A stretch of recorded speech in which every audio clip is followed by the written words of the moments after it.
அஸ்ஸலாமு அலைக்கும் வரஹ்மத்துல்லாஹி வபரகாத்துஹு. ஈத் முபாரக்.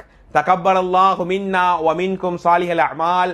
அன்பு சொந்தங்களே, உறவுகளே, அல்லாஹ்வின் நல்லடியார்களே, அல்ஹம்துலில்லாஹ். அல்லாஹ் நமக்கெல்லாம் பெரிய நன்மை செய்திருக்கான். சொல்லுங்க சொல்லுங்க, இந்த வீடியோ பார்க்கும்போது அல்ஹம்துலில்லாஹ் மனதால ஒரு கண்ணீர் துளிகளால் சொல்லுங்க, யா அல்லாஹ் ரமலானை முழுமையாக எங்களை அடைய வைத்து இந்த பெருநாளை கொண்டாடக்கூடிய நெருக்கத்தில் வச்சிருக்கிறியே. பெருநாளை எது நோக்கி இருக்கிறோம் இறைவா?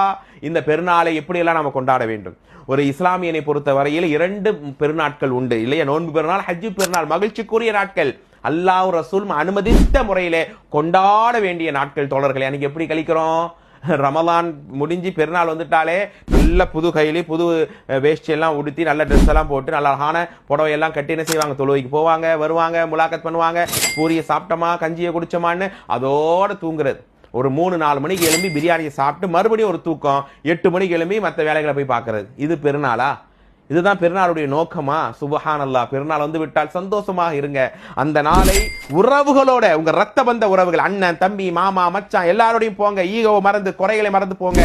நம்முடைய பிற சமுதாய மக்கள், தொப்புள் கூடிய உறவுகள், அவங்க வீடுக்கு தேடி போங்க. அவங்க அன்பளிப்புகளை பரிமாறிக்கொள்ளுங்க. அல்லாஹ் கடந்த பெருநாள் இருந்த பலர்கள் இல்லையே அன்பானவர்களே, நமக்கு அல்லாஹ் அந்த வாய்ப்பை தரான். பல பெருநாளை அல்லாஹ் நமக்கு எல்லாருக்கும் தரட்டும் இன்ஷா அல்லாஹ். குடும்பத்தோட சந்தோஷமாக கொண்டாடக்கூடிய நாள் அன்பான இந்த பெருநாளுடைய நாள். இதை மிஸ் பண்ணாதீங்க. நிறைய அல்லாஹ்வை நினைவு